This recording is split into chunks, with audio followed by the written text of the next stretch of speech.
안녕하세요. 베델 선한육교신 영재 목사입니다. 1월 19일 화요일 오늘의 말씀 묵상 시간입니다. 오늘 우리에게 주신 말씀은 마태복음 5장입니다. 13절을 읽고 말씀을 나누겠습니다. 너희는 세상의 소금이니 소금이 만일 그 맛을 잃으면 무엇으로 짜게 하리요? 후에는 아무 쓸데없어 다만 밖에 버려져 사람에게 밟힐 뿐이니라. 오늘은요. 성도의 정체성과 그에 따른 합당한 삶이라는 제목으로 말씀을 나누겠습니다. 우리 모두는요, 우리 주 예수 그리스도의 십자가의 대속의 죽으심과 부활하심으로 구원받은 거룩한 하나님의 아들, 딸들이 되었습니다. 거룩한 하나님의 아들, 딸들을 한 단어로 함축하면 성도입니다. 우리는 성도인데요, 성도에게는 정체성이 있습니다. 우리는 그것을 알아야 되고요, 그에 따른 합당한 삶을 반드시 살아야 됩니다. 오늘 본문의 말씀 마태복음 5장에서 주시는 말씀인데요. 5장은 이제 우리에게 성도의 정체성 두 가지를 말씀하십니다. 그리고 그에 따른 합당한 삶에 대해서 계속 열거해 주시는 말씀입니다. 첫 번째로 성도의 정체성은요. 성도는 세상의 소금입니다. 두 번째는 세상의 빛입니다. 먼저 소금에 대한 말씀을 나누도록 하겠습니다. 우리가 잘 아는 것처럼요. 소금의 역할은 두 가지입니다. 첫 번째는 부패 방지이고요. 두 번째는 맛을 내는 것입니다. 이 세상에 꼭 필요해요. 그래서 하나님께서 우리에게 너희는 세상의 소금이다라고 말씀하신 거예요.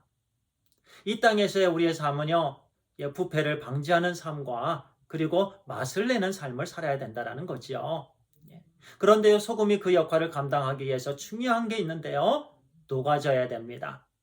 소금이라는 것이 사라져야 돼요. 녹아지면 그때서야 그 역할을 감당할 수가 있습니다.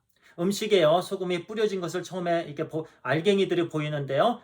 그 다음에는 알갱이들이 사라집니다. 그때부터요, 그 역할을 감당하게 되어서 이제 부패가 방지하게 되고요. 그리고 맛있는 음식이 됩니다. 그런데요, 오늘날 믿는다고 하면서 나는 성도라고 하면서요, 내 존재감을 계속해서 드러내는 사람이 있습니다. 칭찬받기를 원하는 사람이 있습니다. 그렇게 고집 피우는 사람이 있습니다. 계속 나 하면서요. 내 의견을 그렇게 강조합니다. 칭찬받기를 원합니다. 이런 사람은요. 녹아지기를 싫어하는 소금이에요. 그러면 소금으로서 아무 소용이 없습니다.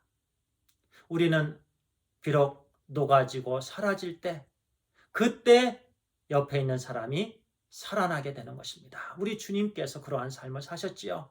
십자가를 지심으로 우리가 구원을 얻었습니다. 영원한 생명을 얻게 되었습니다.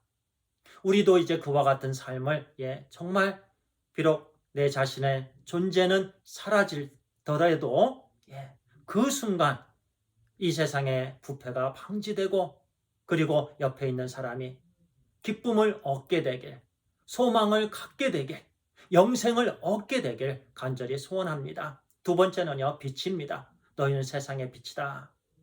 우리가 예수 그리스도의 빛으로 어둠이 물러갔고요.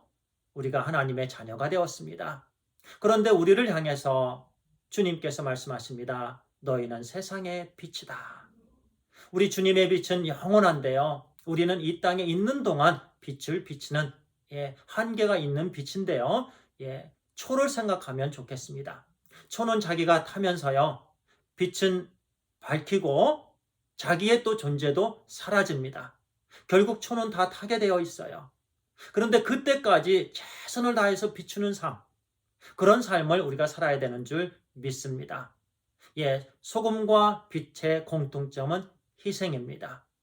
희생이 없이는 우리가 부패 또 어둠을 물리치는 일, 그리고 맛을 내는 일 할 수가 없습니다.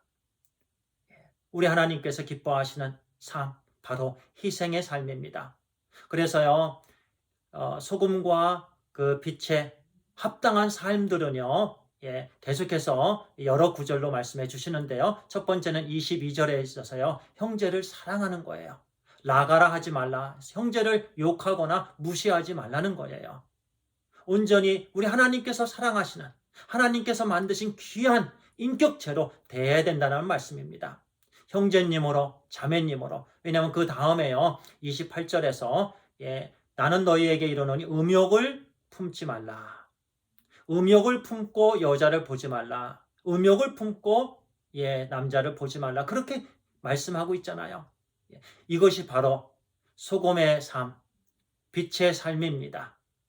우리 하나님께서 허락해 주신 모든 성도님들 정말 하나님의 눈으로 바라보게 되기를 바랍니다.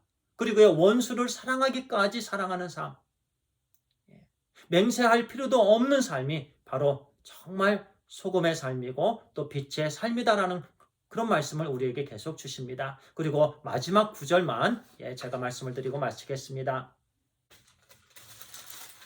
마지막 구절에요. 그러므로 하늘에 계신 너희 아버지의 온전하신 것 같이 너희도 온전하라.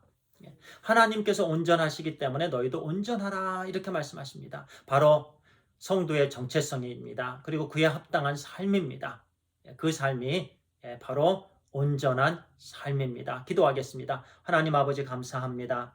온전하신 하나님을 닮아서 우리도 온전한 삶을 살게 해주시옵소서. 특별히 오늘 말씀은 그 온전한 삶이 진정한 세상의 소금으로서의 삶 그리고 빛으로서의 삶으로 우리에게 말씀해 주시니 또 깨닫게 해주시니 감사합니다. 오늘 하루도 이와 같은 삶 그리고 내일도 앞으로 계속 소금과 빛의 삶을 온전히 살아가게 해주시옵소서. 아버지 하나님 우리의 삶을 통해서 세상의 부패가 방지되고 또 세상에 또 옆에 있는 사람들에게 맛을 내게 하고 그리고 어둠을 물러가게 하는 일에 쓰임받는 삶이 되기를 간절히 소원하고 우리 주 예수 그리스도의 이름으로 기도를 드리옵나이다. 아멘. 감사합니다.